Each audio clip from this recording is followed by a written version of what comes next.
Но той на лаптопа той ще се чува. Той се чува с гъза си, обаче може да сега виж, работи. Да. Може то с нещо не е вързан правилно. Или да има нещо да го запушва, или да не работи просто.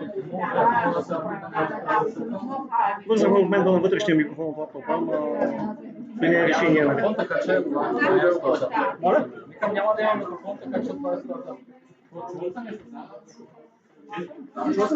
Тук нищо не излъчва. Всички е към Не чуваме. Чува се спрямо. Сега да чувам.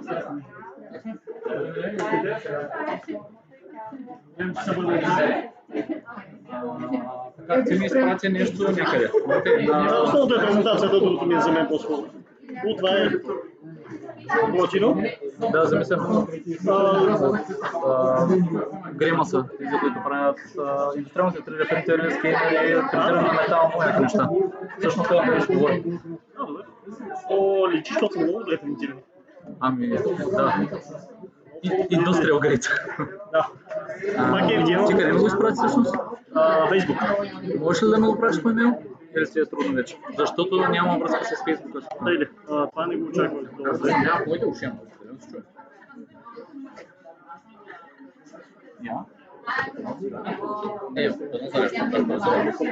Аз като излязах отвънка, нямаше звук. Дойде момент, в който слязах надолу и слушах изведнъж. Така аз те превключвам. Благодаря ти.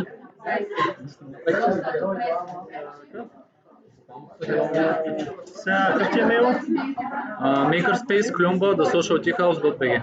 Чакай, къде ми е моя мейл?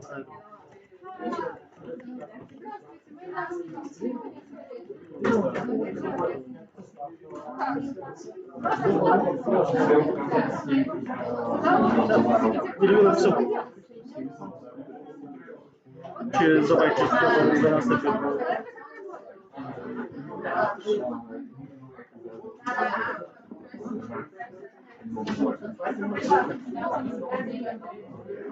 Само съм писал арта, смисъл.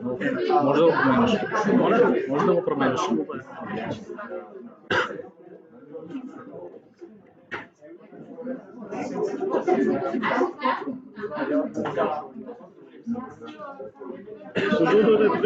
Извинявай, само искам да ги настроя тези работи, после да говоря, може? Пати го, надявам се да го благодаря. Ако да взема 10 минути.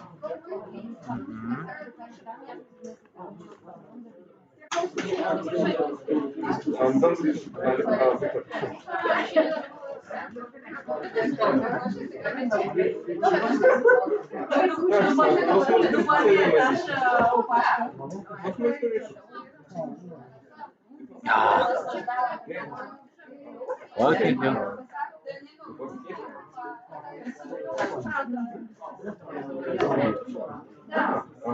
На английски по-лесно?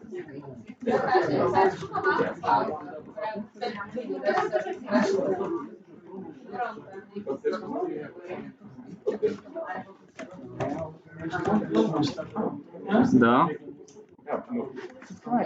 Как се разпределят хората? Ами всеки сяда. Не иска да те карам да работиш. Окей. Аз за тебе ще работя. Добре, може да ги инструктираш да седнат или може да делегираш на някой. Иска ли да делегирам? Той е Да, може. Аз колко сте съм пасал всяка страна. Не. Ами вода има все още, да. Да. Обявил съм го някъде. Да, обявени съм. Имате презентации? Обидвам се да ги изтегля. В момента не мога да ги изтегля, докато говоря и две неща.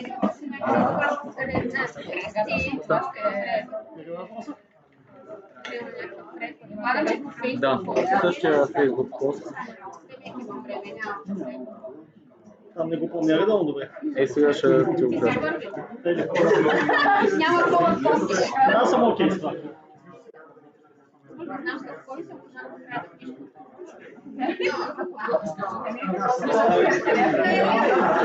Да, пишка бяй сега.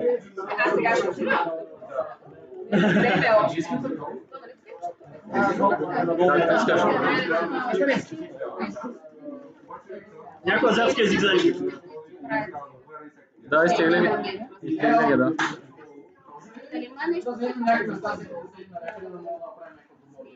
Моля? Аз ще ти бъда асистента. Нямам. Да, мишка имам само тази. Добре.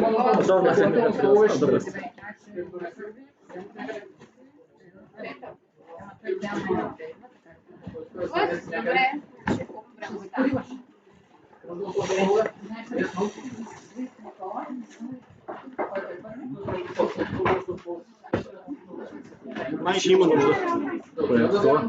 Ами... Може да питаме Ариан. Моля? Сигурен ли сте? Окей, добре. Той има доста неизползвани. Ариан? Ариан? Can you bring 2 or 3 more chairs?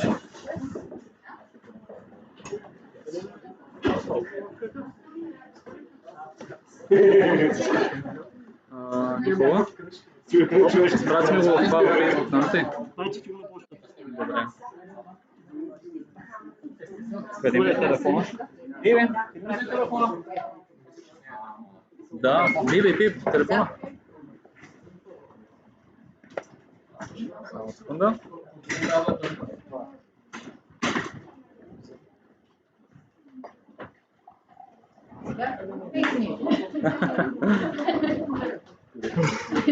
Ти искаш да представиш къде сме попаднали? Защото така и така се отпрели. Как се чувстваш? Да, аз само трябва да кача последния момент. Last minute. Кое е това? Къде сме опрати? По-нагоре. Аз ти го изпратих и е това. Този Google Docs. Добре дошли в Social Makerspace.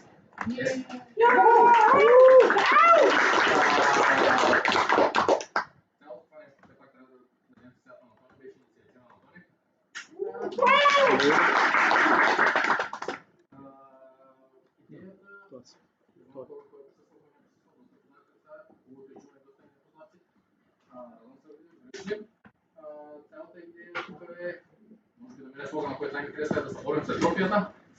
Това много всичко спомни. Идеята е тук да развиваме всяка идея, който има някаква идея, иновативно, каквото и да е хрумнало да направим нещо, такава идея, някакъв проект, който искате да се развиете. Дойдете с нас, може би, няма достатъчно опити, ще да помогнем и идеята е заедно да стигнем някакво решение на вашия проект или да правим нещо. Намираме се на третия етаж на социалната чайна, с това сме социалната етажа, нали? Да. За тези, които не са напълно запознати, в ляво това ще видите няколко принтера, телепринтери. Доста често правят курсове, лекция. Скажете втората мъжа, защото съм готов с това и мога да продължа. Значи са втори. Това е един от доброволците. Всъщност, това място има машини, това е ясно, ама има и хора. Тия хора според мен са малко по-важни. И всъщност, ние искам да пита Ариан какво ни е мотото. И мотото ни го чух от някакъв TEDx преди 20 години. Ела за машините и остане за хората. Защото това място някакси е съградено от различни доброволци, от различни мейкъри, от всякакви хора, които идват да се направят идея. Какво иска да кажа? Много доброволци помагат за това място. Също и не трябва ти мейкъри, които да се възползват от него. Ако знаете някой, който има нужда да се научи да 3D принтира, има нужда да се научи да запоява, да резне лазер и нататък, може да му кажете за това място, защото в момента най-много ни липсват хората. Имаме повече доброволци от членове, но и това се надявам да се промени бързо. Днес сме събрали да чуем някои от тези хора, които си развиват техни идеи, които имат собствени проекти, които са направили някакви много интересни неща. Ние всички са свързани с Makerspace, обаче всички за мен са мейкъри, хора, които са създали нещо и хора, които горят за нещо. Така че с удоволствие искам да ви представя първия ми мейкър и това е Никола, който...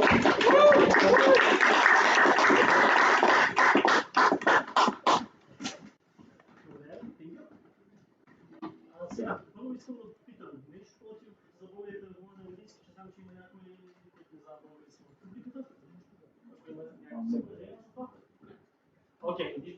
case I'm switching to English. So hi, I'm Nicola, and in an effort to make my life more economical, I made a macro keyboard designed for Altium Designer. That is a suite of tools designed for making printed circuit boards. And I wanted to make something similar to the next one. Now, these were ergonomic micro parts from the early 2000s that I really liked. But I wanted something wireless, which right now you can't really buy unless you want it to look like an old pad, an on pad, or wired. That's basically it. So I decided why the hell not, why not make it. Next slide, please. Now the pros were wireless, ergonomic, because the keyboard shortcuts that Altium decided to use are a little bit unergonomic, and my left hand started to hurt after 9 years of doing it. Based on open source software, because I really didn't want to write any software because I had limited time outside work. Long battery life. I hate wireless devices that you have to charge regularly, so long battery life, professional looking. Some of the keyboards that you can find that are DIY-ish look way too DIY, and I wanted it to look like an actual product that you maybe buy. And hot swappable socket, so you can change the keys with something more appropriate for your tastes. And that was an optional thing. I wanted to learn to design something in 3D, so to make the case look better. Next slide, please. That can help you result. Now, I found ZMK, which is an open source firmware designed for wireless keyboards specifically. It's optimized for current low power draw. Next slide. And these are some of the boards I found with it. And as you can see, next one, they look quite, next one, DIY. Exposed circuit boards, space between the boards, random batteries. Yes. Random wires where random stuff from your desk can get jumped into, etc., etc. And I didn't want to make something similar, but I took inspiration and I found ZMK because of those, which runs on the Nordic Canary, blah blah blah blah blah, many numbers control. Next slide. Those are usually found on modules like this, which are really easy to work on, but they require you to make the board, the final board, really large, really tall, mostly because of those connectors. And when I say ergonomic, I mean to be low to the table, so you can't rest easily, not something that's really high compared to the table. And after a lot of searching, next slide, I found this module, the RayCat 10DD, etc., that is based on the same microcontroller, but it doesn't have the USB connector, so you can take it a lot more. Unfortunately, next slide, the pins are on the bottom, which was an interesting challenge because I have never soldered one grid arrays before. But I took it on and decided, you know what, I'm going to learn how to solder these things. Even if it takes me a dozen, which it didn't, but close to it. Next slide. Now, I'm going to talk about the steps of designing anything, because just how you design it is a bit boring, so this I find more interesting. So first of all, setting goals.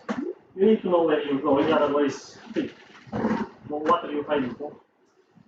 Getting familiar with what's out there, getting to know the strengths, weaknesses, so you can hopefully improve it, or at least not fall in the same traps. Component selection, this is usually based on the previous points, you know, what works, what doesn't work, what software you're going to use, are you going to write your own, etc., etc. Designing the schematics and PCB and support components. I want to talk about the support components later, but that is basically the simple part. So you usually go to school with, or learn it on your own for many, many years, but those other things, they don't take to teach you that. Testing in a real world use, once you have it, you need to actually test it. In Microsoft, they call it dog food. You're eating your own dog food. So using the product and making sure it's not bad. And then refining the design with one or two or however many iterations it takes. Next slide, please. So, once I designed it, I had a similar layout to this, as you can see, optimized for left hand, and you have 2 buttons for the thumb, so you can actually use that finger unlike for a normal keyboard that weighs both of your thumbs on the spacebar. Now, I wanted to make it familiar, so I didn't have to relearn absolutely everything. So stuff like escape, tab, shift, and control are still on the pinky. And then I filled the entire rest of the keyboard with F13 to F24. And most of you are probably asking, wait, F13 to F24, normal keyboards come to F12. That's true. But when IBM made the standard in like the 70s, they actually went to F24. And those are still in tables for the keyboards. And I decided to use those keys so they wouldn't clash with other shortcuts in Altium, because I still wanted to leave it possible to use my normal keyboard as I've done for 9 years after that. And the keys that I didn't get to use because I ran out of 8 keys, I just used the modifier for out. And on those 2 keys, I have space and enter when you click them, but if you hold them, next slide please, you get arrow keys and alignment keys. This is align left, align right, align top and align bottom, and align vertical and horizontal. When you have 2 components in Altium and you want to align to some of them, these are extremely useful. And these were the shortcuts that I designed this board for, because they were a total bitch to use otherwise. They required like 3 or 4 key presses, which if you're doing it a lot, it gets tiring, it's slow, and your hand hurts by the end of the day. Next slide, please.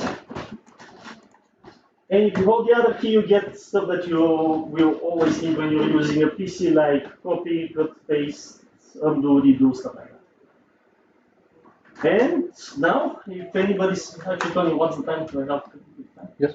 Okay. Then disassemble it and show you some of the cool things I actually did here. Oh. When I this one. In the meantime, anyone has questions? You can talk and disassemble, yeah? Sure. I've got a question. So, Sure. seeing as these are all extra keys, do you use it in combination with, in addition to your current keyboard? Does it stay on the left side? Yeah, it stays on the left side. Unfortunately, I need to use it in addition to my keyboard because, well, first of all, typing, which is absolutely needed. And secondly, Altium is a bit of a lazy program and you can't rebind some of the keys, which is a bit of an oversight on their part. But yeah, exactly, that was my reaction. Unfortunately, you can do it, and for stuff like flipping a component by the X or Y axis, I still need to use the normal key, which is dumb, but I can't really do anything about it. So, this is the keyboard on the inside. One cool thing that I like about it that I didn't see on other designs, and this is why I did it, usually you need to disassemble it from the top, and to do that you need to remove all of the keys, which takes a really long time, even if you have, what is this, 20 whatever keys is here. Here I used one of my favorite components, which is a mechanical component, the solderable standoff. It's a standoff that is, like the name suggests, soldered to the board, and it's just a mechanical threaded nut, basically, that you can screw stuff into. For many months, I used it in this configuration, which is just the printed circuit board with the keys on top. Currently, they are not fitted on this one. And on the back, I used a back plate that I designed again from a PCB material. Why did I do it? Because they can be manufactured with the same order by the same people who manufactured the top board, and it's pretty cheap. When you got a hammer, everything looks like a nail. When you can design a PCB, everything looks like a PCB design code. So, something else that I made sure to do, because like I said, I want to be low profile and ergonomic. The USB connector has a cutout in the board and it slides in. That saves around 1 millimeter. And in order to fit the battery, in the main board there is a cutout here. That's why you see this hole right here.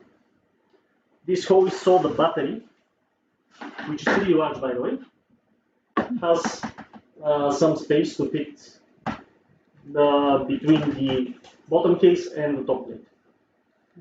And after I tested this board for a number of months, I decided, you know what, it's good there, and I'm gonna design a case around it, which took me way longer than I care to admit.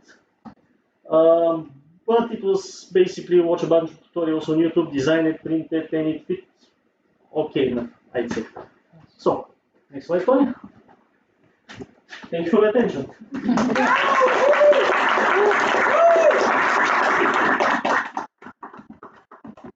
have a question. Any questions? Did you do this just for yourself, or you plan to sell it on Kickstarter, TD, and so on? One of the reasons I used a module and I didn't use just a random chip was because of that. That module is certified by FCC and other standards organizations that require you to have minimal number of power in certain frequencies. So that would make it a lot simpler for me to actually sell it if I decided to. So now I'm certainly going to make it open source. Nice. Selling it, I don't have plans for now. But if anybody's interested, I have a few spare books.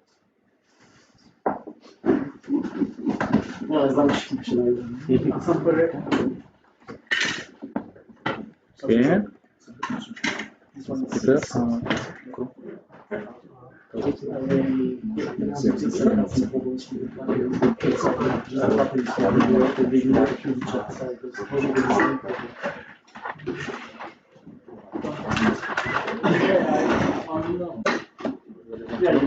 Не искаш да е просто на цял екран? Като фон. Да.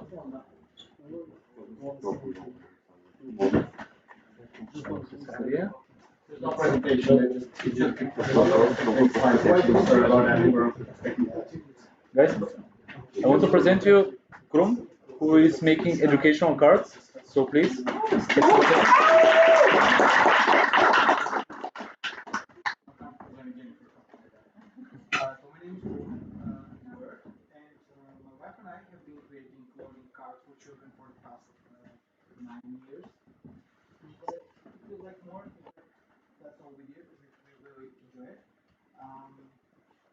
I'll start from the very beginning. Before we became parents, I'm a psychologist and a trained psychotherapist, and my wife is a neurologist, educator, and she's also a trained Montessori teacher. So we had a lot of theory and ideas before we became parents. When we became parents, it turns out all those theories actually work. If you have the right theories, they actually work. But we were lacking the tools we needed to actually develop different skills and play and to learn with our child. We were looking for them, we were trying to buy them online and etc., but we didn't find the things we actually needed and to use them the way we wanted. So that's why we created them. It all started as something to do at home, but it quickly turned out to be something very useful for our friends, colleagues, and all of a sudden for people and professionals and parents from all over the country. What we create is educational learning cards. I'll show you some of them later on a variety of topics, from learning about new words and animals and fruits and vegetables and foods, going through emotions, arts, and lately we've been working on the topics like financial literacy, ecology, and we have other topics as well. Why it all matters? We started guided by the idea that we weren't very excited about the parenting style in Bulgaria and in the society in general. 9 years ago, it feels like an eternity, really. It was very hard for us to go to the local playground and to observe how parents interact with children. And the idea about early childhood development was something that felt very strange and very distant and very out of this world to us. What surprised us was when we started with the cards, it turns out there's thousands of people who want to parent like we wanted to parent. So there's thousands of hundreds of teachers and educators who want to work like how we want to work. So working with our cards and creating them and presenting them to the audience, it turns out there's a huge community of people who think like us, at least in some areas. So we found out that we were able to create something that's very useful for a lot of people, and it's been an inspiration ever since. What we wanted to do is to create a tool that's not just learning about facts, but it's learning how to explore, learning how to interact, how to ask questions. It really matters not just what we know, but how we grow. And I'm very happy I'm presenting in English because it doesn't work in Bulgarian. So yeah, like for example, a child that learns about emotions becomes a better friend. A child that learns about financial literacy becomes a more confident adult. So it's very important to start from the beginning and establish just an overall approach to new learning, to explore your curiosity. So yeah, we've been very fortunate to have created all kinds of exciting car sets for us. One of my favorite ones is about emotions. We have a set of 72 cars for emotions, which is a lot of emotions, if you can probably imagine. Which turned out to be something very useful, not just for children, but for adults as well. Like I said, I'm a psychotherapist, so I have a lot of colleagues who use the cards, and it turns out it's a very useful tool to work with anybody really.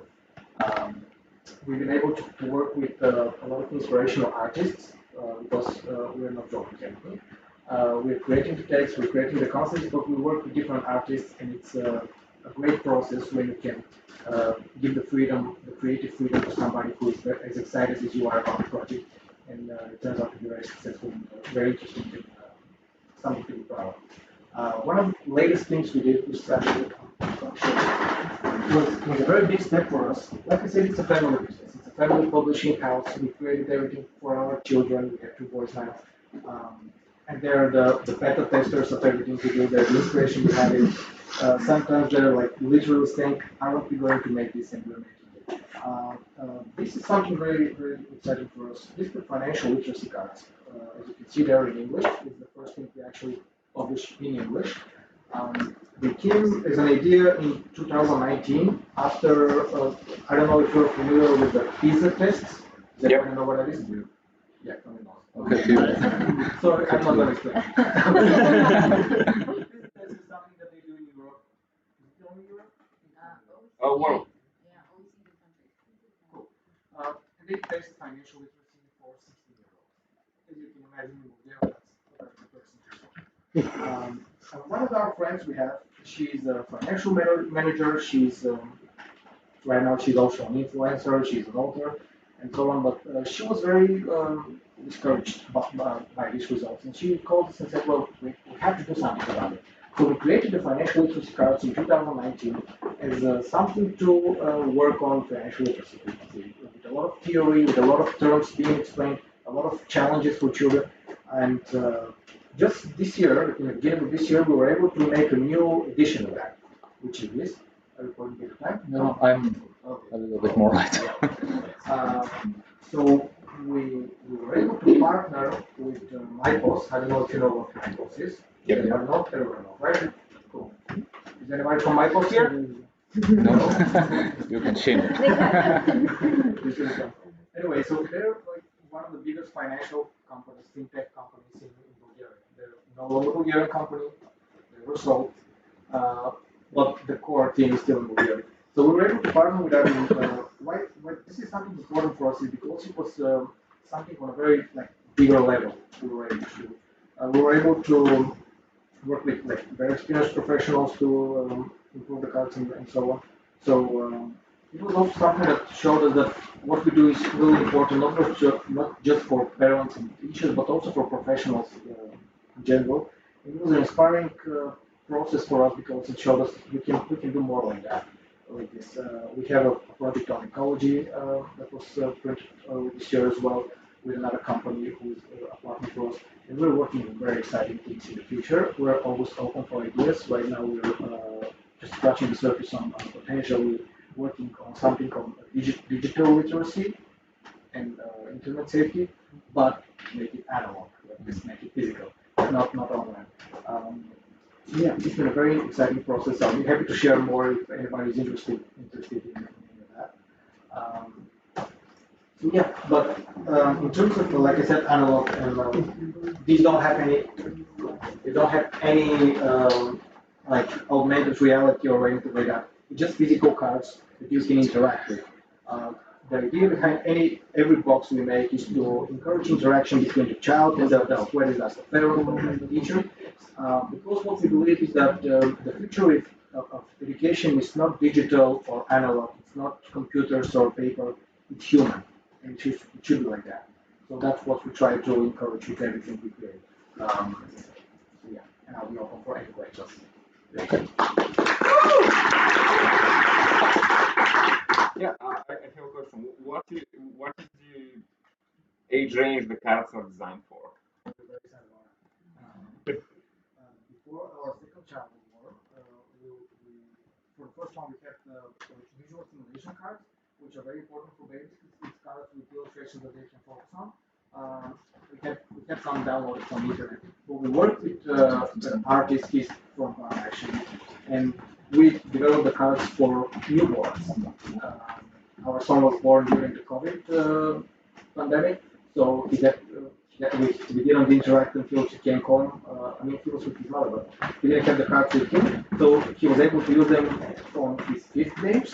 But last summer in Sofia, I had a father. He had they had like 5 or 6 children. They had all of our cards. He said, "My child was born in the morning, and we used the cards in the afternoon."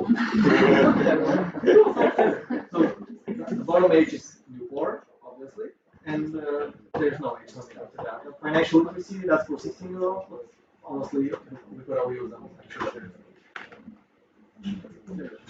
Question about the cards. Are they like a game? And do you think to make it like a game, so learning to be like a game? For example, to put timer like training games, if you know? We made them in a way that's very universal. You can play it as a game, you can use it as a learning tool, you can use it as flashcards for learning new words. You can make whatever you want. There's no instructions in the box. That's something very important as well for us. None of the sets come with any instructions, and the idea is to encourage curiosity, like I said, to encourage discovery, and just to find your way to play. A lot of times when you play games, especially with parents, become focused and obsessed on instructions and following the structure of the game and taking turns and whatnot. And this takes away all the functionality. Yeah. Yes, because I saw this game that when there is a timer and there is a turn, so you switch the timer, you learn it, and then you give to the other person. And it's very famous. You can check these board games. They play a lot. You can try that. I'll be leaving these in the Makerspace, the financial literacy cards. They have challenges which are separated in levels based on their difficulty. And it's a great thing to do with a group of people, whether that's family, whether that's just friends, because especially the higher levels, there's no right answer. It's about investments and making decisions based on that. So there's no objective right answer. It's a great way to do it as a collaborative thing. So yeah, but you can play with the timer, you can play anything you want. Where is distributed in the website, or where You can find the cards on our website. We also work with Zone, which is like the biggest online distributor. We've been working for the past 5 years with some of the biggest distributors for educational tools for schools and kindergartens in places in general. Yeah, and we work with smaller partners. For example, in Varna, we work with a bookstore which is right over there, ebooks on Dean Street. Go and check it out. So we work with small places that know their clients and customers, and they can recommend our cards based on knowing the person. I have 2 questions. The first one, because I know your cards not because of my child, but because I saw them at a training. A trainer was using the ones that were build a story, the ones that have no faces, and it was like the icebreaker game for us to kind of play around with. So it's amazing for adults as well, not only for kids. Yeah. So what is the weirdest way you've seen the cards being used? Unexpected, maybe not weird, but most unexpected. What is that about these cards that you said, and another set of cards, Moon's Journey, which is a set of cards with stories. So which tell about the moon, and the moon is helping different characters, and it's open-ended, so it's open for suggestions. Maya from the Social House took them to Gaza to work with students there, and that's like the weirdest place I've heard of our being used. Were you on the same trip? Yeah, she was also. The second question is, I had a friend who bought a pack, and you saw that she destroyed the label, and then you said everything is made to be sustainable in the box. But can you explain more about like what do you or like multifunctional in a way? Yeah, well, like this is the box, and this is the label. You can just take it off, and then take it off. It's just a box. It can be anything. We have a couple of these filled with pictures because we print pictures, because you don't scroll on your laptop every day. And you kill the pictures of children, and when you print 300, it's very expensive to buy albums. So we keep it in boxes. But it's great. You can make it a treasure box. You can make anything you want. So it's like a box. On the inside, we take a little bit like gift opening. You have the cards, and the cards are in a bag. This is 100% recycled.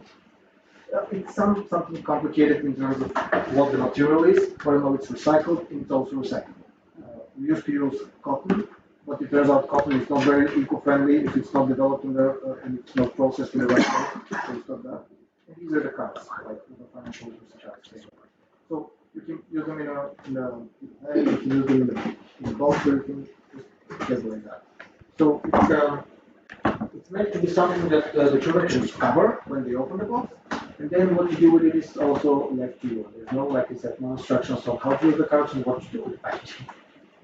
Thank you. Yeah, I have one last question. Right. So you and your wife have an enormous experience in child education, right? And therapy. Like a bunch of theories that work well for your children. You see their development going well. Yeah. Are there any plans to publish those theories and that knowledge for parents to use? Because there's no rules. We didn't discover it. We just read a lot and we tried to talk teachers and talk our educators and people who are inspiring for us. We know what works. I can recommend a couple of books that really work for us because they just give us the keep it going. But it's when you read and when you discover honestly when you learn about different teaching methods. They all have something that interact, that they share. And if you just do the share things, that's universally true. It works. Just don't fly around, try to listen. What are the books? What are the books? I don't know the English name of the book. The one that really helps us is the British part of fantasy. It's the doctor is down. He's American. It's relatively old. 30, 40 years old, but it follows child development for different ages, and whenever it starts to feel hard or difficult, you just read about it and say, oh, this is just a crisis he's going through right now, that's normal. So it just helps you take a breather. Yeah. This is going to be on the stream, the biggest peak of interest. Yeah. No, it's one of those, like for example, we have two boys, like I said, but my wife and I, we don't have any siblings. So it was also a challenge for us. So we read, we have a book, ep.3. That was very helpful.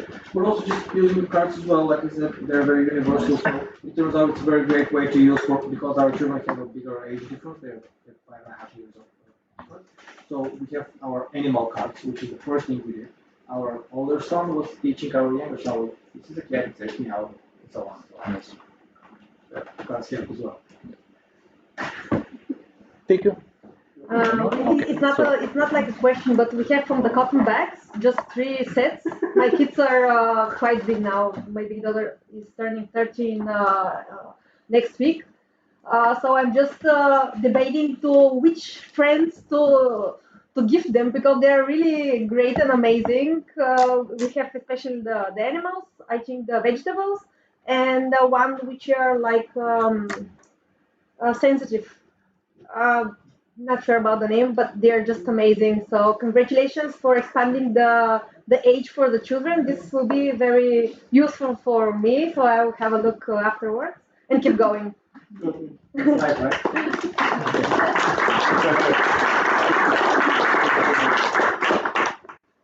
Okay, guys. So this was fun. It was amazing. Thank you. And now let me introduce Chrissy, who is she has so many things that people can present her with. But for example, she has a page called Mom Chrissy has diabetes type 1, and she is going to explain you more. Chris, you can present yourself, and I'm going to put this one. Yes. Hi, my name is Christina Dinova, or like everybody online calls me Mama Chrissy. I have type 1 diabetes since I was 11 years old. In 1997, I was diagnosed a couple of days before Christmas. It was really not a nice time to spend the holiday. But it's something normal. It appears that many people have been diagnosed during Christmas, which we recently found out at the summer camp for kids and parents with type 1 diabetes. I have always had support while growing. We had monthly gatherings with other children, we had lectures, we had gifts, and at the end we always went to some pizza place from which our sugars went always in the sky, but we were very happy to be together. We were sharing stories, we were laughing, and we didn't feel different. There were no technologies on our bodies at that time, but we had each other, and it's really great not to feel different, because kids are very fragile at any age. Later, I was really happy to have support from friends, from everybody. So I have always talked about my condition. I have never hid it, which is very often, usually for men. They hide it more often than women. And I try to encourage everybody to share this with their friends, because sometimes if you pass out from a low blood sugar, only a friend can help you, because they need to know that this is something which is not your fault. Sometimes it just happens and you have no control out of it. My urge for technology has been from my early years. So with growing, I didn't have very good control of my diabetes during my puberty. So I was looking for information, how can I improve my blood sugars? Because if you continue to have for a long period high blood sugar, it can affect on your internal organs. And depending on the person, it can damage your eyes, your kidneys, or your nerves on your legs and arms or other parts. So it's really important to maintain a good blood sugar all the time, or most of the time. I was reading diabetic forums about the insulin pumps available abroad. That was about 2006. And in 2007, I was really blessed that my godmother, she bought me my first insulin pump, because it costed about 8,000 level. And at that moment, it was something that my family couldn't afford. But it's something that really paid off, and I will be always grateful for this help. And with reading and everything online, I understand, of course, all the information was in English. I understand that people don't have access to this information. Not so many parents and people with diabetes, they don't know English. So I started sharing my information in groups. I have a blog, and it's really useful because we all have the same problems. We all have the same experiences, and sometimes when you read about a problem, you are prepared that that this might happen at some point, and it's not so it's not so bad. If you have that information, what to do, you can be prepared. So I started making videos because with the new technology, it's hard to explain it when people haven't seen it. So I started making some videos and explanation. I've spent 1,000 hours on the phone explaining how to pair different kinds of devices. Because some of the sensors and pumps are available from abroad. They are not available here. Now, almost everything you can buy from here, but still, some of the best models and brands are not available because we are a really small market and there is no interest in us. So we fight with this and we order from abroad and we make a path to help the others after us to make it easier for them. As I said, I have a lot of support when I was growing as a child with diabetes, but not all kids were lucky like me. So recently, from my small business, which is embroidery, normally the toys are made like baby birth certificate with their name, date of birth, weight, and height. I decided to try to make a Type 1G toy, which was a real challenge because there are so many different gadgets, there are so many different things, and I just wanted it to be perfect. I'm a perfectionist, and this is my main problem because I don't finish all the things until they are not perfect, and many of the projects in my head just stay somewhere behind. But this and the other toys you can see afterwards were just finished this afternoon because some of the parts were not available and I was waiting for a friend to print them out. So I have made a patch pump like the one I'm using at the moment, which can change its position. So the kids can play and change the position of the different gadgets. Because I have already made a video for a couple of kids who are afraid to put their insulin pumps or sensor on their tummy because they think that it will hurt. But it's just for trying. It may hurt, it may not hurt. And when they see somebody else making it, they feel more confident and give it a try. They may not like it, but they still try it. And I think that through game, kids will feel better. They will have a friend always by their side to play with, to understand them, because nobody can understand you fully if they haven't experienced low blood sugar or high blood sugar. Some parents, when the kids are having insulin pumps at the hospital, they get one insulin pump for the parent as well, and they put the pump site on their belly so they can feel what is it.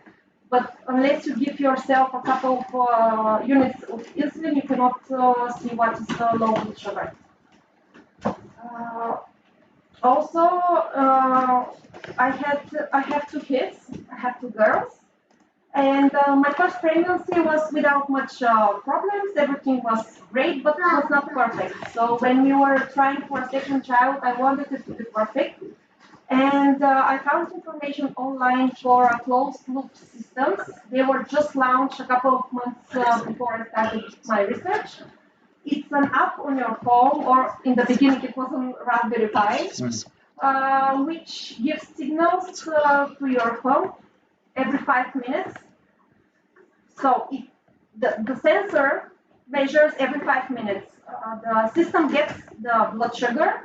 The algorithm calculates what needs to be done and then gives command to the pump whether you should get more insulin or less insulin, and everything is personalized for your body. And it's like 24/7, it's like somebody watching over you because you are a person, you are tired sometimes and you need rest. And if you cannot sleep at night or during the day if you have some emergency situations, it's really amazing to have a guardian angel to help you. So I made this closed loop, and I'm really proud that my daughter is the first baby born with this kind of closed loop. in the whole world because it was really new and I just had my goal. So once I managed to finish the cycle with the system and all the things, we switched to the fun part. It's very emotional to talk about the things, about how I try to make the world better and help everybody. But it's I have accepted that it's part of who I am. It's part what makes me feel complete. So I'm trying to spread the good by. Luckily, people from abroad send me donations from sensors, pumps, different kinds of things, and I distribute them in my groups. People just have to pay for the shipping cost. And this has helped a lot of people which are struggling at the moment or don't have this equipment. So it's good to pay it forward. Many people have helped me make the system, have my segment button, and be here with you today. So it's amazing to make good and see how people are doing the same. They're helping other people because they usually ask, how can I make it up to you? And I say, don't make it up to me. Just make good to somebody else because this is how you can make a chain of good and we can make the world better. So the name when I was starting my small business with the embroidery was not a coincidence. It was it has to do something with who I am. So I decided to make it Gadget Girl Studio. To many of the people, it doesn't mean anything, but for me, it means everything. And I think this is it.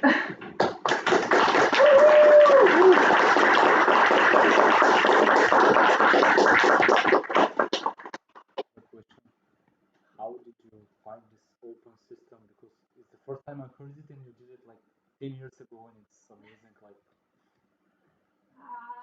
In the beginning, 10 years ago, this year is an anniversary. So 10 years ago, we started ordering sensors from the Czech Republic, and there was a system, a software which parents in the USA made, so they can share the Bluetooth from the sensors online because the government, the FDA, is too bulky to make it official. So they didn't want to wait. So their motto is, we are not waiting. It's a Night Scouts community. So I started joining many groups, and many of the people there, they share their information, what they are working on, and that's how I'm really curious how it's made. It's my favorite show, so I kept digging, and that's how I found that closed loop system.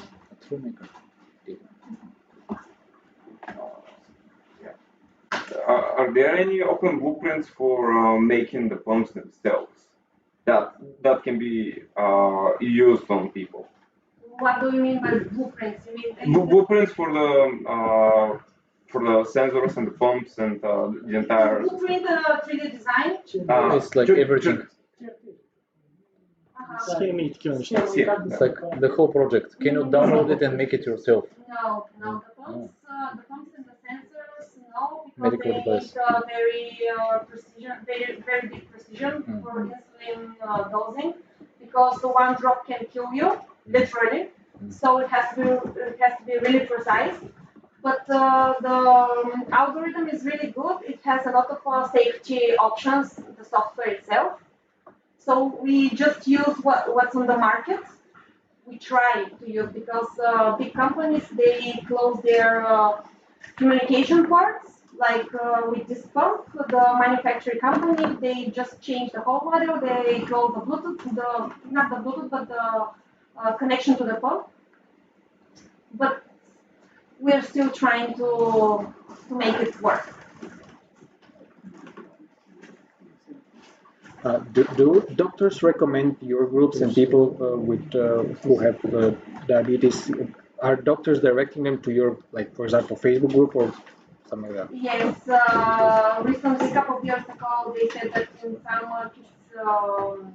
hospital, they just give them a piece of paper with there are two main groups.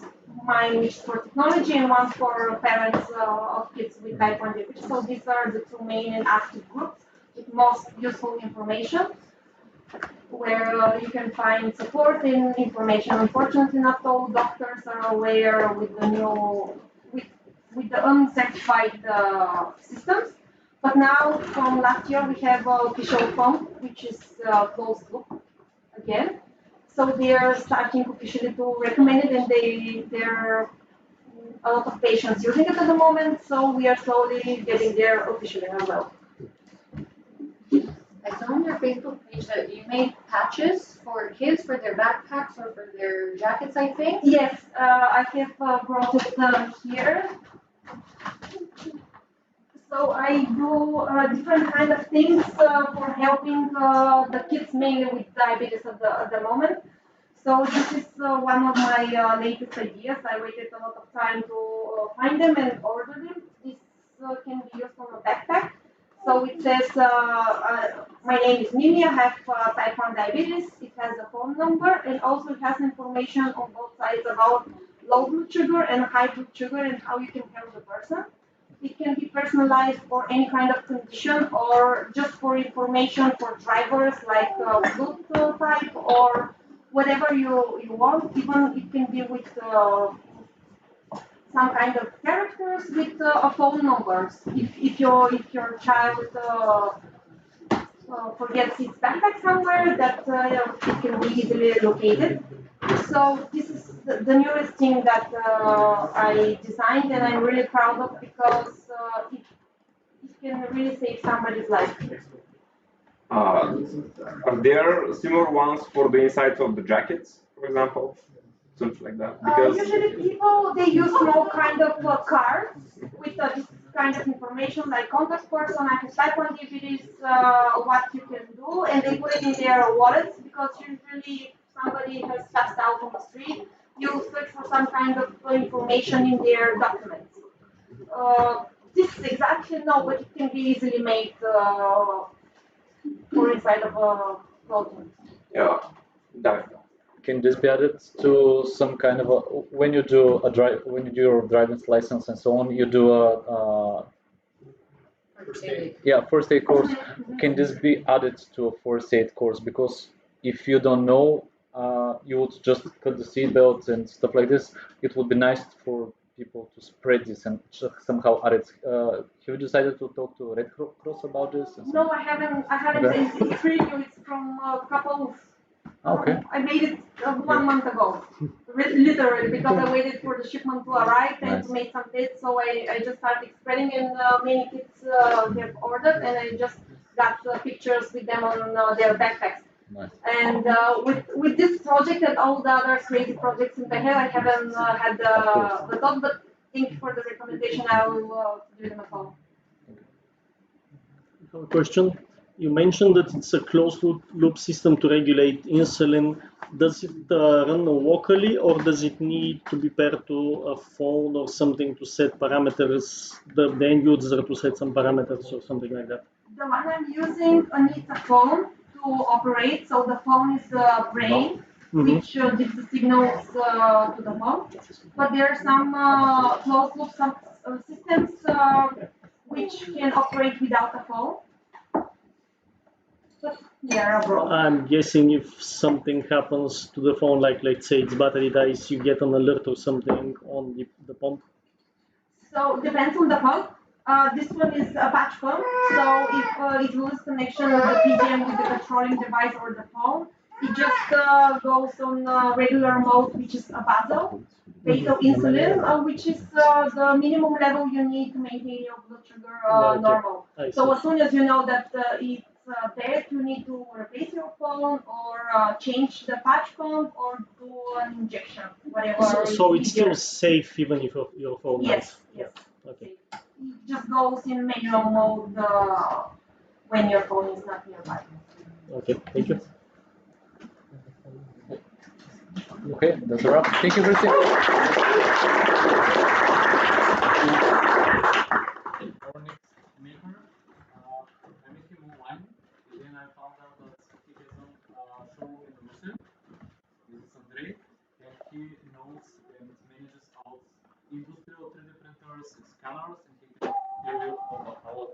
about it. Let's meet Andrey. Explain everything about transportation. Let's first open the slide.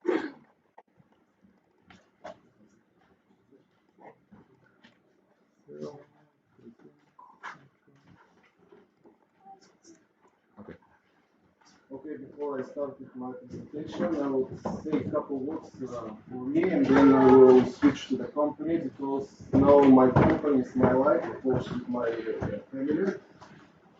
Still is here, she is my wife, working in the company with me, like Tony said in the beginning, like a family company, but not exactly. So,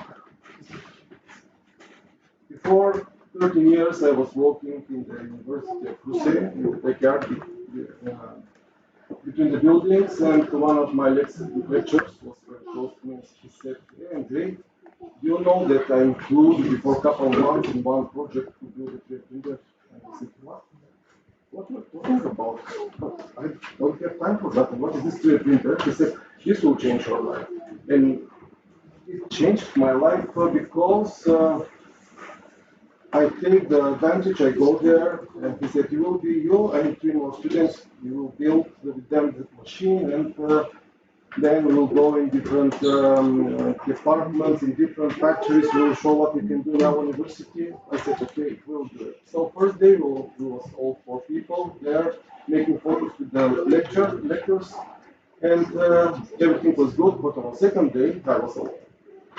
So I start building this machine, and when I build it with this is the name of the guy. He had more than 20 years experience with 3D printing. He was, by the way, lecturer in Cardiff, UK. And we built it, and I saw that this machine can build everything. So I need one machine. I can build many parts with many machines like here, but I need only one guy. And in this moment, I was with business, my own business, producing non-conductive equipment. And I said, "Wow, but nobody has such a machine. I will take one in my company." So I bought immediately one, and I start producing. So we can switch to the next slide here. And we start, but very slow. So this was our very first beginning, like something exhibition in Gornja Orahovica, very close to Liptonovo. Which we showed there our first machines. Even one of them are very close to this behind the guy there to the phone. So we start with this, and we start producing parts. I remember first meeting with one of the companies. They was laughing, "What are these toys? What are you doing with that?" I said, "We are doing development parts for the industry." And they said, "But this is bullshit. It's just a small toy. What you can produce." I will tell you what. I win one project to make one big company for in the chemistry industry, and there was big copper bars. So on these bars, some machines are released, like transformators or rectifiers, are releasing currency, and this currency must be isolated from the metal parts. So I said, I have 3 printers in my office. There was 4 or 5 machines, and I will build these isolators. So all companies fighting for this job, they give high price because we must build very specific isolator. But I decided to build it with my 3 printers. And after this moment, we can switch to next slide. This is the line in Russia. We built more things also, some covers, because we built these manipulators. And I said, why I should fight with these guys? I can sell them the technology. And of course, we can proceed to use it. So we start selling in parallel, but it's not too many people. I decided to sell this business, and we start selling on 3D technology. But how I can sell 3D technology to people who doesn't understand the technology? And we start working on many fields, like we must teach them how to create 3D files, how to import them in the slicers, then to start printing. But is it only that? No, of course, we must understand about the materials, about the engineering stuff that you must understand to do something for the industry. It's not like these toys that I I took them with me today from the office, which are present here. Won't take a phone order. This is easy, but when you build something, you must understand the technology. And what we're doing now we have, you can see this. Yeah, my company next year is making 20 years, by the way. We take decisions to start printing. Okay, skip here. Okay, skip. I stay here or skip? Yes, skip here. So we decide to make an app system. So the customer is coming with the task. We are giving solution, and we deliver the solution to him. Then the training, service control, and of course production assistance. Because when you don't know the machine, you will not buy it. If you don't know the technology, you will not buy it. And we decide to do a couple of main things. We will be direct importers, not resellers. Because when we are direct importers, we are taking the whole technology, the knowledge of technology with us from the manufacturers. And we saw that education is going very slow, and the manufacturers are now the new science. And then we give this solution, this information to our customers, and they start working with the technology. This is not interesting too much. Next, please. So we have our own demo equipment, and we are printing a lot, of course. I will show later some projects. When we don't have something, we are using our manufacturers.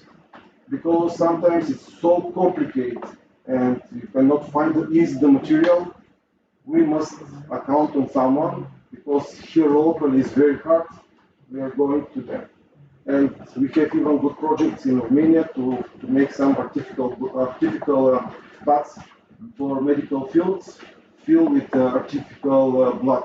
And then the doctors, the new doctors who are coming, they can do this yeah, but not on real men and real women, but on something that is just not for fun, but to learn how to make it strong, fast, and good, and then in the one operation to be how to say, can account on the doctor. Of course, we are doing also scanning. We decide to make all these things because it's not only 3D printing. Every time people who are speaking about 3D printing, they see these machines in their minds. But if you see how complicated what can be one part, you must understand how to create this part. And when you start creating something, you're creating 3D model which is immediately connected to what? To dimensions. But if you want to take dimensions, you must take them somehow. Normally we're doing this with tape measures, with calipers. But when it's very complicated, we need what? To scan. When we scan, after that we need to make reverse engineering. And we saw that it's not only with 3D technology, we switch to 3D scanning. Next, please. And we start.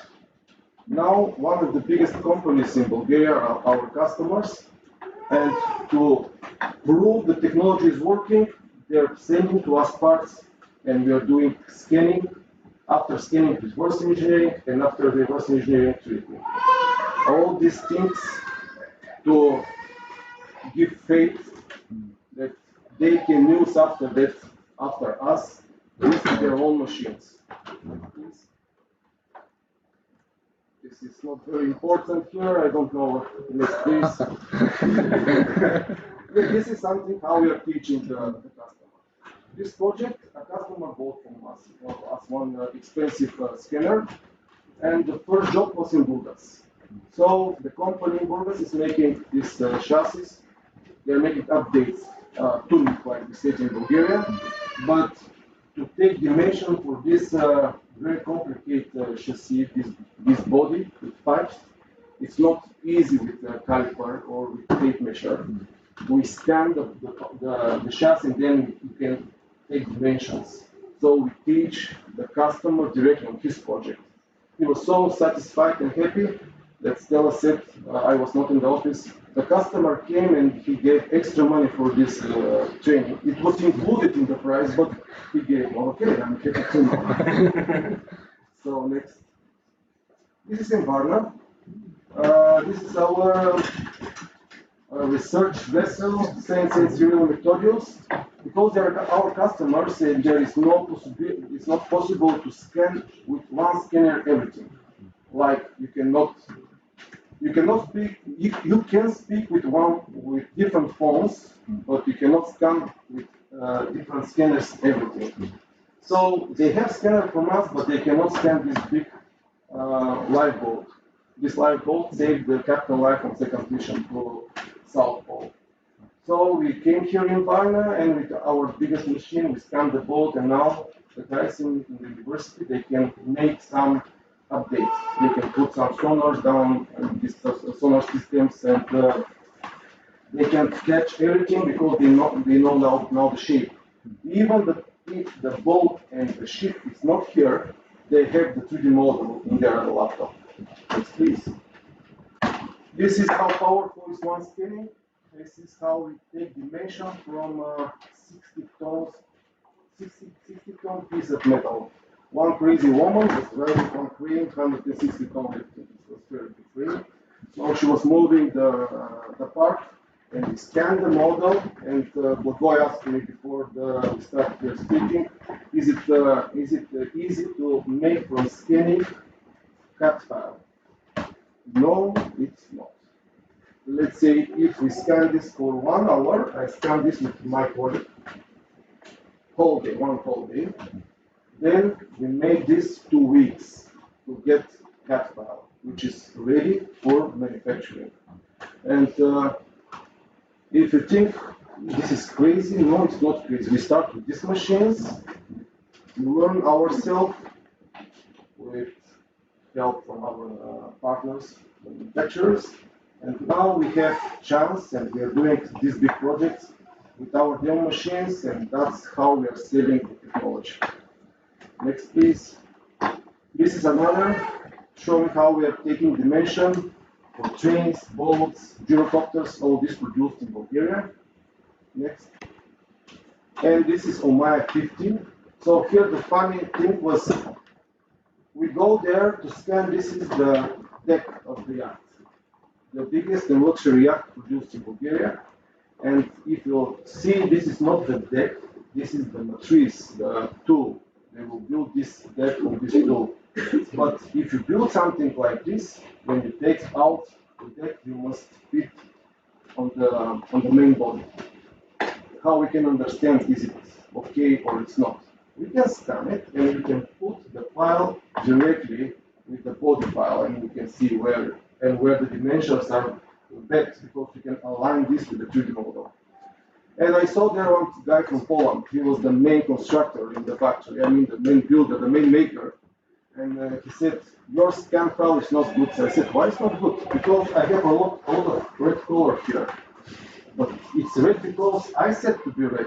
I can make them green if you want, but it will be not right. So I've made good color map, let's say with 4 or 5 millimeter difference, but come on, the deck is flexible.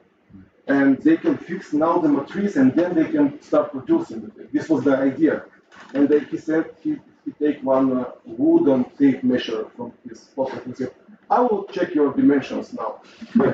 No way, with this wooden tape measure, it's not our case.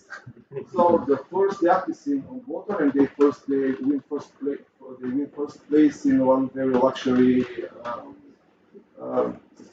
competition. Next, please. This is not very interesting. Can you know them? Okay, this is good example because this is Tessie. They're producing heat boilers in Schumann. They say that we can show this. Normally we have, but for education purpose, we can show the case how they're checking sometimes the production. So when you heard the scanner, you said it's scanning and it's making model. Yes, but this model is very accurate when you have the right tool. And we have, of course, only industrial tools in our company. So we can check the shape, and they can see where the production is. Or when they start new production, how the tools are built. So we're making this with scanning. There. This is also for pistons, the same story. And of course, we can do scanning and then directly 3D printing for Bulgarian company. So we take from China manufacturer one model. They ordered this model in China, and they said, "Can we scan this and start printing directly?" We said, "It depends. We must try." But in this case, it was working, and we print directly with SLS technology, which is industrial technology in our company. It's not easy to print in an area like this because you need a lot of pre-processing, post-processing. Of course, you need ventilation and special conditions. Next, because we said we are helping in production, this case is for a customer who have from us, by the way, machine like this, and when he doesn't have something like DLP technology, we help to him to print with our demo equipment, of course, for better price. And I think the last one, yes, we do half machine here. It's not very, very complicated. 50% of the machine was 3D printed by us for the company, and for 1 year, only one part was broken. So we print one for this guy for free, and it's still working. For packaging, it's working here in Bulgaria. So even the gearboxes are 3D printed, and the shafts, except the bearings. They were not so good. So next, and I will finish with this, with the project. This is for one project for, let's say, remote, like a helicopter, but it's with remote control, around 1 meter. And they saw that it's not with good air attack of the rotor, and they said, "Can we scan the original arm, make reverse engineering, and little bit tilt it in 13 degrees?" We said, "Why not? We can try." And they said, "And print them with aluminum." Okay, we print with aluminum this, and now it's working, and it's flying, by the way. I saw it one time. So with my presentation and what we're doing, like makers and like traders, and normally they said that we are just people who are selling, but we are selling by making something. So we are always making. Even yesterday, but it's very professional. I cannot explain. It was a very good project, and by the way, successful. So one is yeah.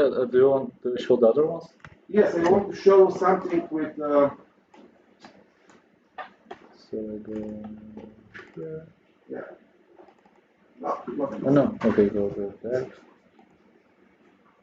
Yeah. McLaren. Yes. So we have one new customer who is. Let's see.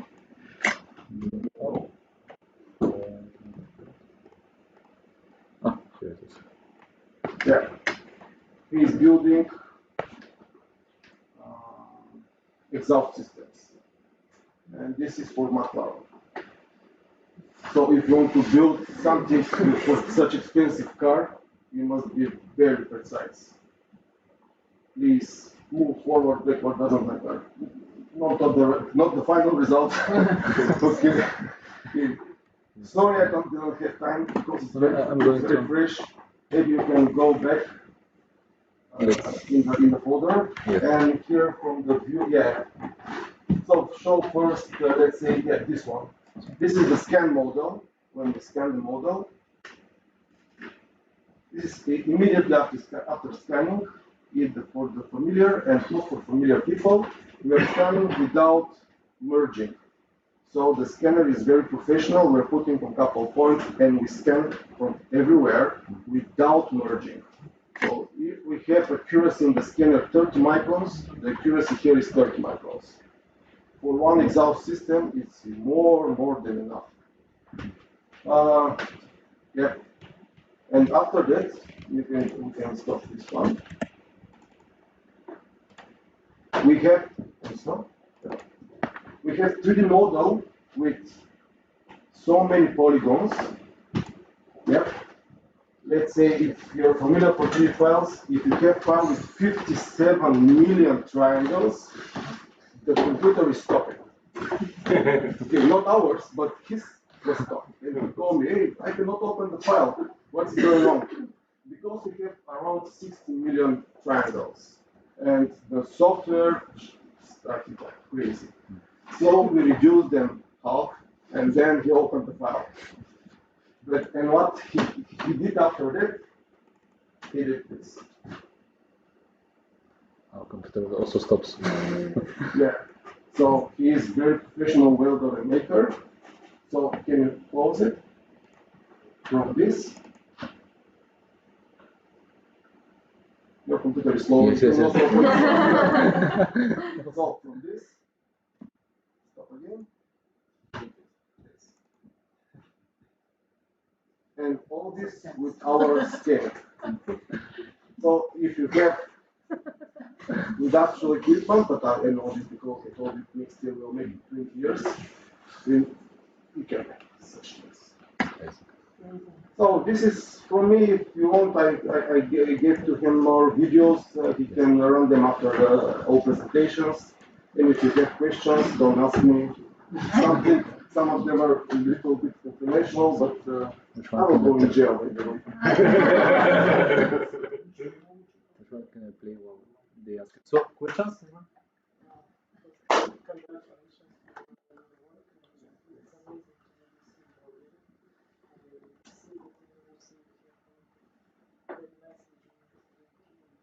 Louder, please.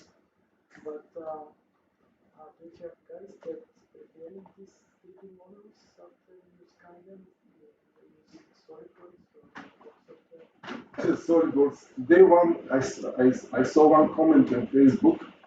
Someone was asking, not asking, but showing the result, making the 3D model, CAD model from scan model in solid.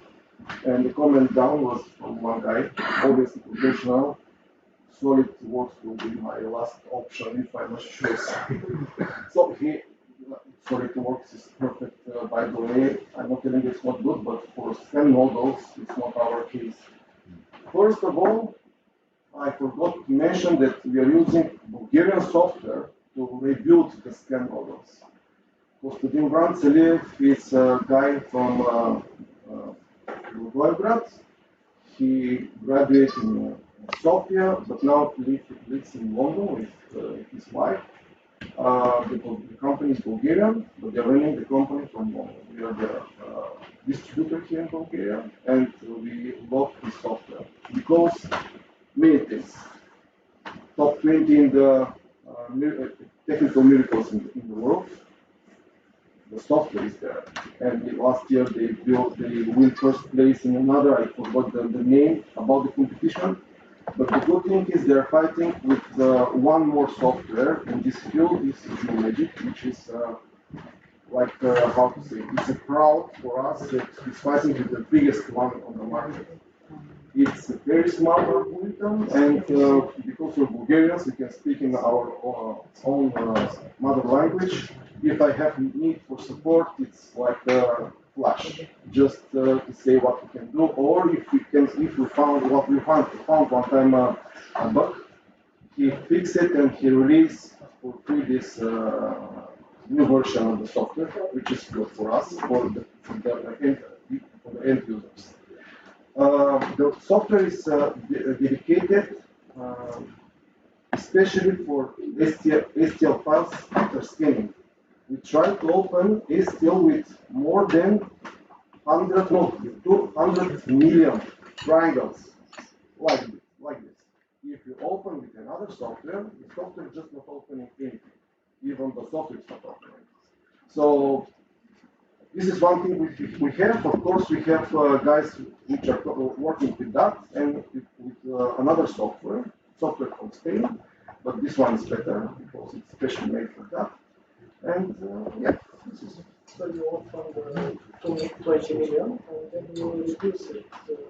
If they're too much for the customer, let's example, if someone want to build something from scanning and the file is very big, we can reduce the file, but the power of this software is something else.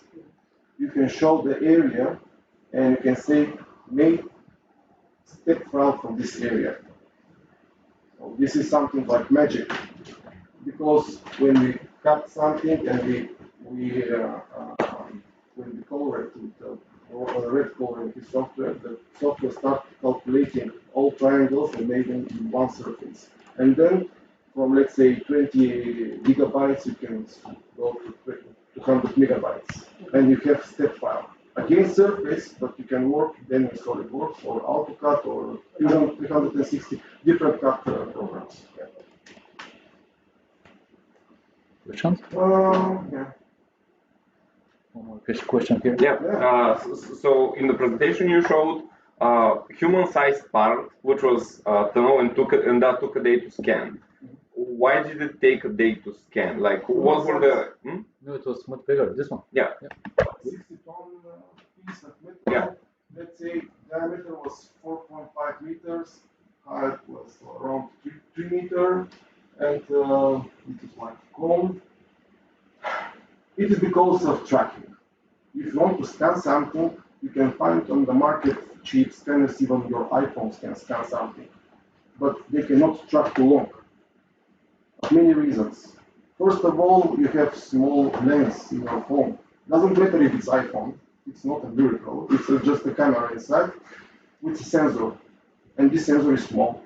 You have some view area scanning, but if you start tracking the part, you can lose very easily because first the sensor is small, and also you have a limitation about the chip inside. The processor is very weak. When we are using this scanning, our computer, if it's a laptop, the price must be around 5,000 euro to start working with this machine. And the calculation is making in real time. So we cannot scan very easy. It's taking time. Also, if you start from one side and you don't have information in the software for the back side in the beginning of scanning, then doesn't matter how good is one computer and one scanner, you can still make an error. But the customer doesn't care about your problems. He said, I want this scanning with 89 microns accuracy. Is it possible? On the scanner, it's written, it is possible. So then you must make it. And there is a lot of things you must prepare before that. So the scanning is only one part of the scanning, so of the procedure. You need to prepare the part. You need to prepare your mind. If you ask me, this scanning was taking 3 days. This is preparing yourself, your partner, because it was 2 guys there, how to make this happen, to read all this information without bending somewhere. Because if you scan surfaces like this, you can bend. The software is taking points from the area. Let's say this wall, we must scan the wall. If we start from here to there, you see it's right, straight.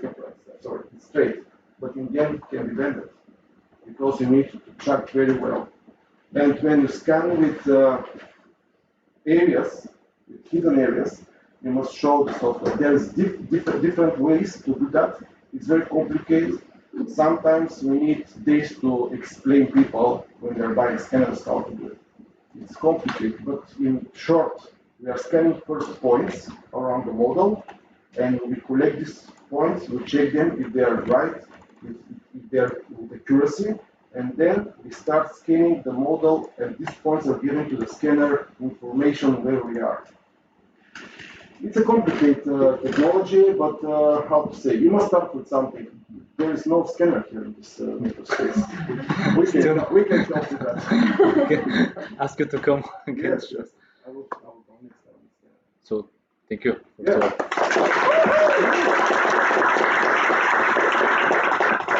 So, let's continue with Djuli, who makes something.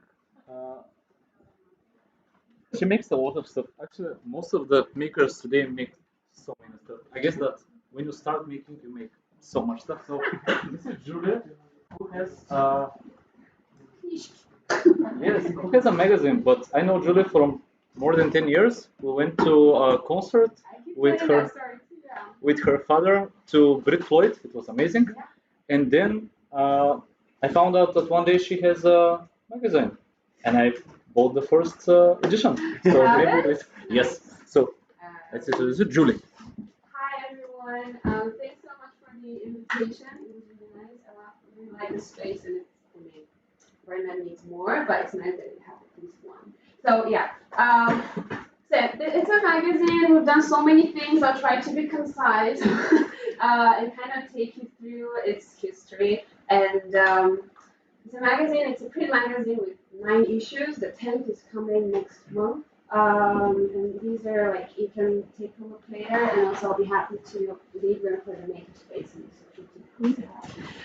So yeah, it's a magazine called Dare-Zine or Dare-Zine in Bulgarian. It's a print magazine. It's not online because it's kind of like a capsule. So the idea is to gather artists from all around the world to exchange inspiration and reflection through art. In the beginning, I had like lots of different ideas, but after all, I've always been kind of connected to the arts through different mediums and people, so that was the easy thing for me. So the idea is that there's an open call, artists share their portfolios, and we create sort of a virtual gallery, and they have time to create something new by being inspired by each other. So they take a look at all of the work, they create something new, and we present it in print. And I wanted it to be in print because, again, it's kind of a capsule of the people who were involved at the time, and it's a magazine, so like maybe something that happened 3 years ago, it's not really relevant today, but it's part of the story. Okay, so first issue, they're like pictures, so you can just kind of toggle along. So it's a print magazine, and this is what we kind of connect through. But it went beyond that ever from the start, and we started organizing live events. So we had an exhibition in a cafe in Varna, which doesn't exist anymore. But yeah, we had exhibitions. You can keep going. This was in Varna. This is in Sofia. It's a Kvartal festival. Maybe someone knows it. Yeah, it's still here. It comes out 2 times per year, in spring and in autumn. So we started in spring. This is the 2nd issue in autumn, and with this one, we can keep going. Kind of did a tour around Bulgaria. Sofia, Plovdiv, Burgas, and Varna. The previous photo you saw one of the artists who is also a musician, so she performed a lot as well. So the idea is that the magazine combines all kinds of art, can be visual, textual, audio, video, whatever. Yeah, this is at the bookstore in Varna. Keep going. 3rd issue, which kind of reflected on art and technology today. You might see that we have English and Bulgarian. So ever from the start, when I kind of envisioned making a magazine, I was kind of like, well, it would be lovely to. So each issue has a different topic. So everyone kind of connects in this topic through art or through essays and texts. And in the beginning, I was like, if we have like people from all over the world, it would be great to include all kinds of languages as well. Not too many languages were involved, but mostly Bulgarian and English, so it's not actually a translated version, it's just 2 parts of one whole. So yeah, we have it in English. Some work we did, we made some mistakes. So this is the 3rd issue. The 1st issue had like 16 authors, then the 2nd maybe 28. 3rd one had around 40, which is a lot when you do a print edition. And this is like the first kind of larger exhibition that we did. The previous one was in Sofia, and again you can see like audio and video and visual stuff. And the next one we did also in Varna. Never mind. Oh yeah, so in the beginning I was working with a publishing house up until the 4th issue. Oh, okay, so up until the 4th issue, and then I kind of went independent. Someone has questions about that. It's fine. So 3rd issue again kind of spread the word even more. And I have a friend. This is Iskra. Some of you may know her. She has a moving body contemporary dance festival happening actually currently in Varna. She has a daughter, and she was like, Djuli, this idea of like exchanging inspiration would be lovely for kids. And I was like, really? Like, I was 20, I don't know how old, but I haven't dealt with kids. And I was like, well, what do you want me to do? And she was like, well, my daughter actually does it at school. Like, they even make their own magazine as well. Like, kind of, we know each other, so she knew about Dare-Zine, so maybe they got inspired as well. And she was like, let's make some sort of like camp or something. I was like, what? we did it. I don't know how, but we did a summer camp with kids. This is in Emen, near Veliko Tarnovo, and it's a lovely nature place. We combined art and natural activities in nature.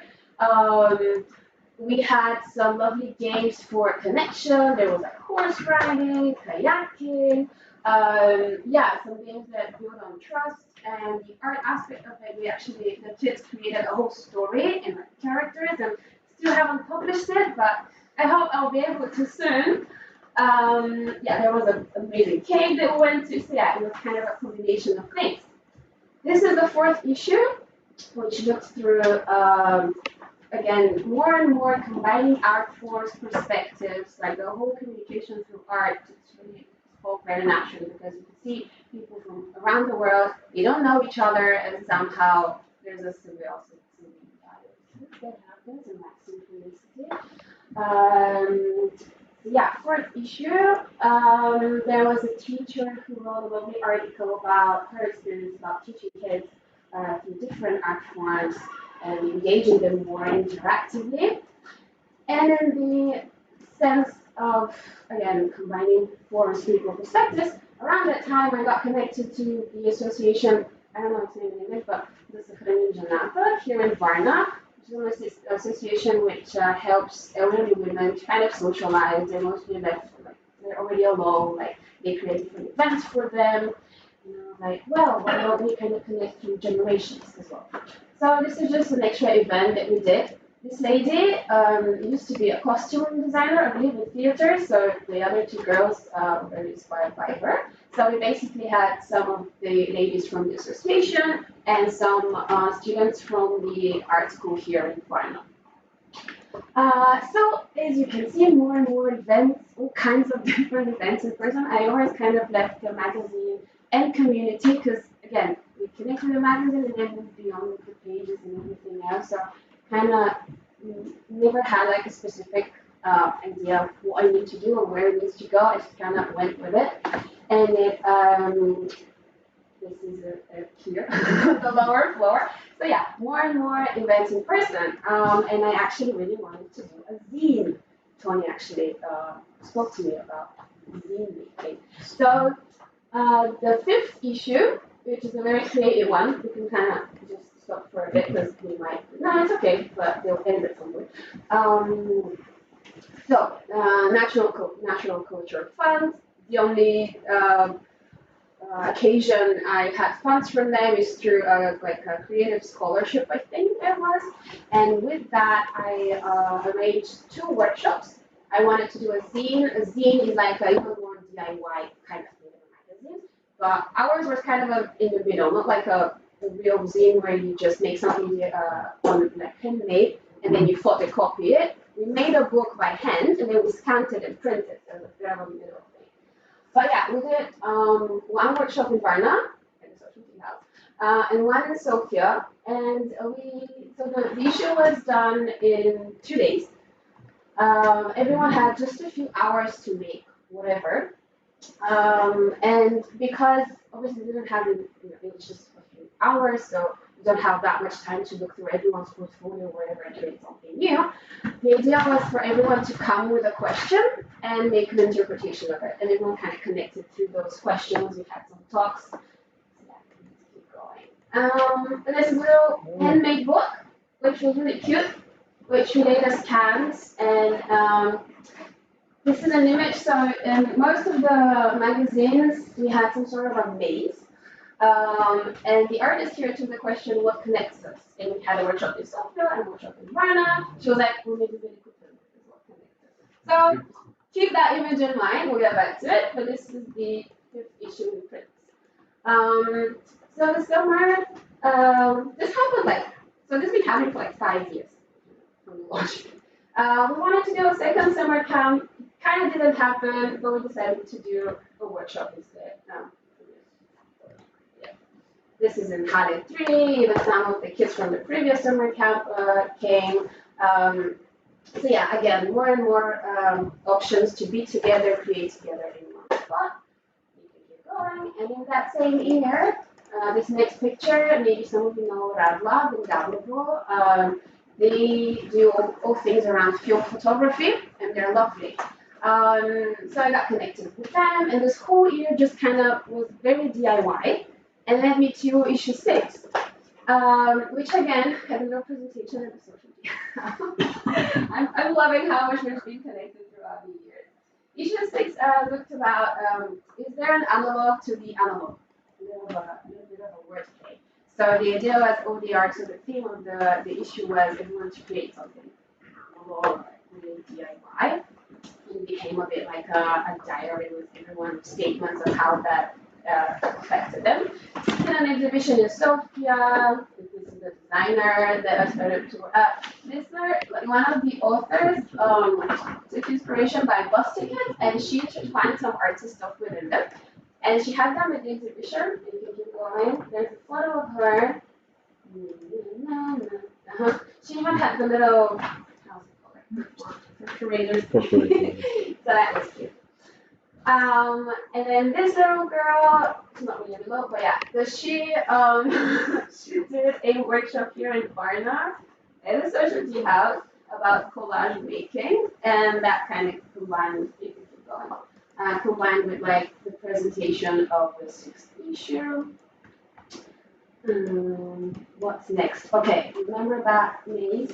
So, do I have some more things? Okay. Speaking about moving even further away from just like the digital or you know, the print. Obviously, we connect digitally, but it's just so much different when we're in person together. So, kind of kept moving more and more towards being together in person, especially since this is a physical thing. The market is overcrowded, as we all know. Everyone can make whatever nowadays and sell it. So I was kind of like even starting to hesitate, like whether I should continue with this or in this form. And I had this, I love residency. You know what a residency is, but in the art field, it's about artists gathering together for a few days or a few months. They work on a topic, whether individually or together, and they create some sort of result or product out of that. I wanted to become part of a residency. I didn't get in, and then I was like, why don't I make it with Dare-Zine?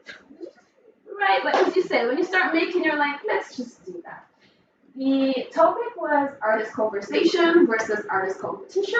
Again, kind of talking about the art world. How do you sell yourself as an artist? Does your voice kind of get changed if you need to like arrange it towards the market, or like do you create out of your own thoughts or whatever?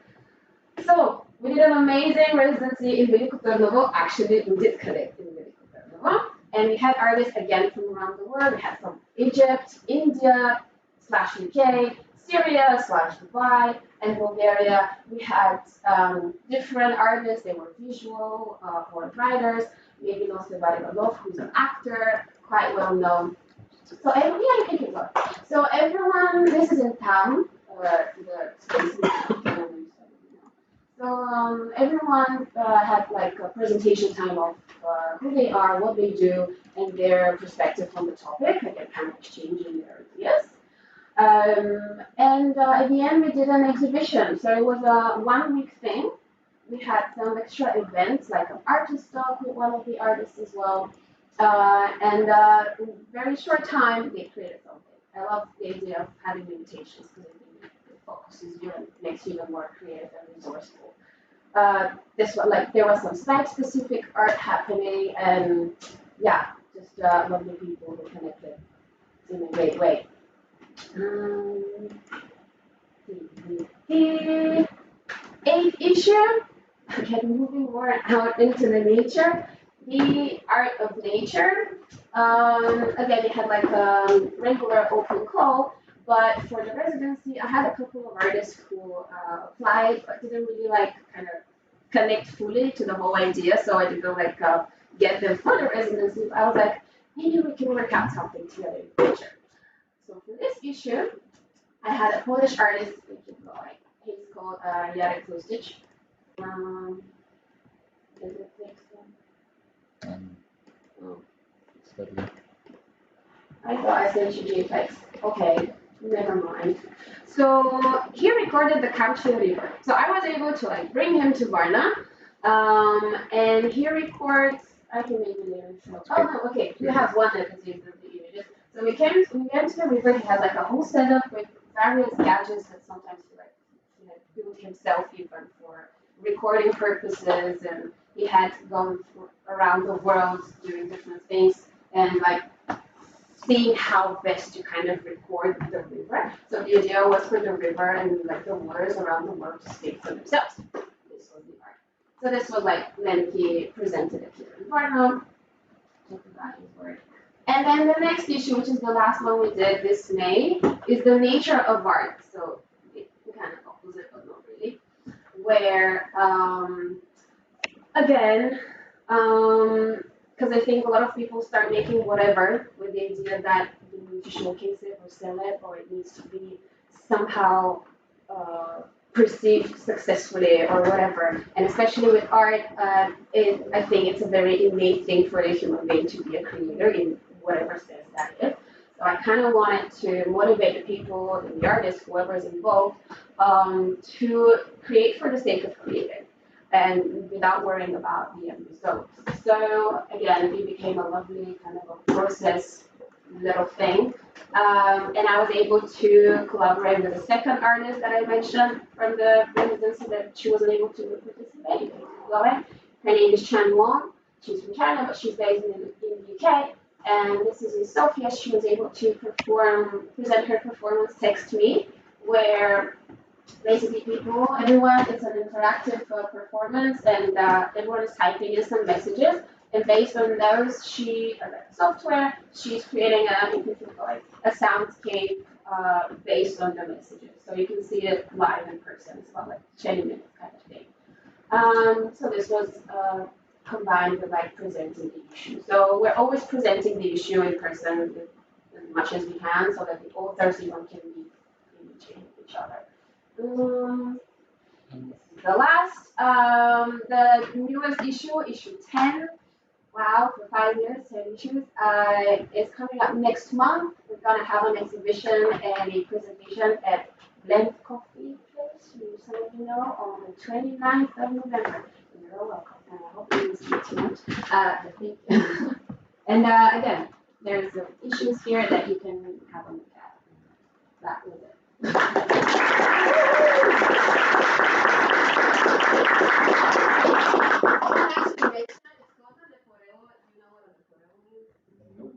Okay, so quickly. So again, you see, yeah, there you go. These are like normal kind of books stick together, and the photo is like yeah, so it goes like this, like a brochure kind of thing. So actually, in the very start, in the very beginning, I was envisioning this exchange of inspiration to happen quite literally, like kids. Like one is making a page, then it travels to the next person, they create something else based on that page, and yeah. Obviously, that takes a while, right? And the interest kind of sprung ever from the start, and it became like a printed edition. I didn't even know how many copies I would have made in the beginning. And I never got to make this kind of thing. And with the birthday edition, let's call it, this is what we're doing. So for like 7 months, 28 artists had each of them like 2 weeks to create something. In this area, like it was digitally obviously traveling from one person to the next, so it's gonna be a bit of a different format.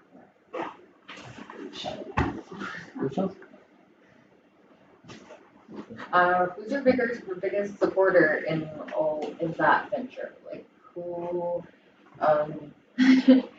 who would like kind of like support you to do that? Because it sounds very tiring. It's a lot of work with people and artists and maybe I'm just a bit crazy, but when I see that people are I don't know, as I said, even the title of today's discussion is like building a community, it really, that's what it did. And even like the best marketing or whatever of it all was just every artist involved, them sharing about it, us meeting in person, everyone bringing people together. It became a networking thing, like people started collaborating between each other. So I think the support is just seeing that it's meaningful to the others. Some people, again, when I say artists, we have people who are not like, they wouldn't perceive themselves as artists. Like We had some physicians, a doctor, like physics people, like all kinds of people who just share ideas or thoughts or just something random. So that just kept me going. And of course, I had support from friends or in the beginning, I was designing it myself, so don't judge. I'm not a designer. I'm not even a journalist. This idea just running my mind for like a couple of days and it happened. But I have a designer from like fourth issue onwards, Adi. She's had like we have an art market this weekend, so she's gonna be present as well. Yeah, she helped out, and they did like no one's getting paid for that. This is a hobby. It's kind of a business, but not a successful one if we're talking about money. But it's a successful one in other ways. So I think it's just the communal spirit and.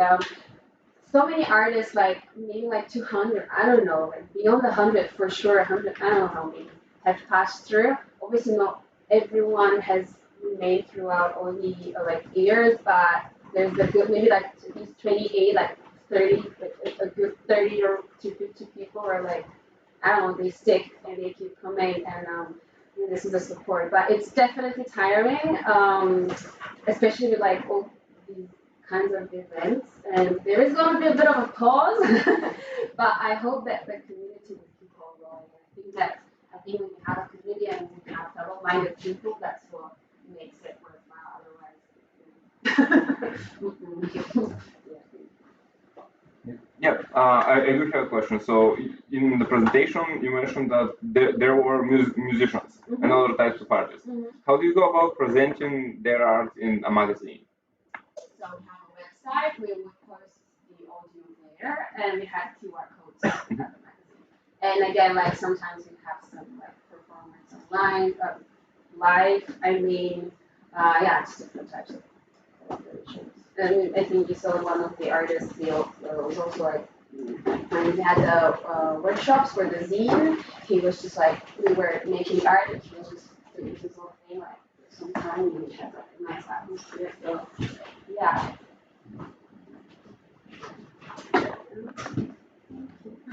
Thank you. Thank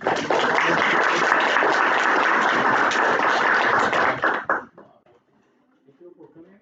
We'll be open for half an hour just to network with each other. I guess you saw a lot of interesting people and want to talk to them.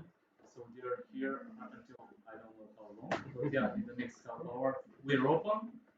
Later, you can discuss and make a group and maybe have something to eat. I just wanted to say about the next events that we have.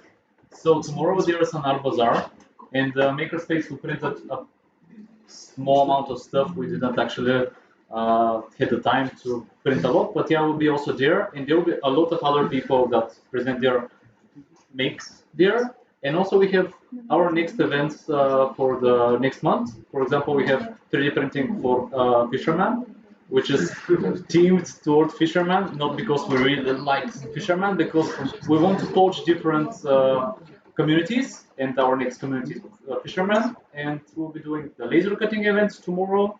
If anyone wants to come, Ariane will teach you how to use the laser. And our laser is amazing. It was given to us for use from Kinetic. I don't know if you know Kinetic, but I hope that there will be another maker who will come and present what they do.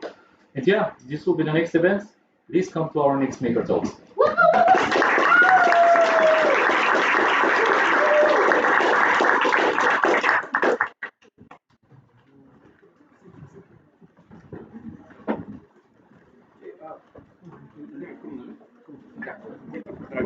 Да, да се прострима после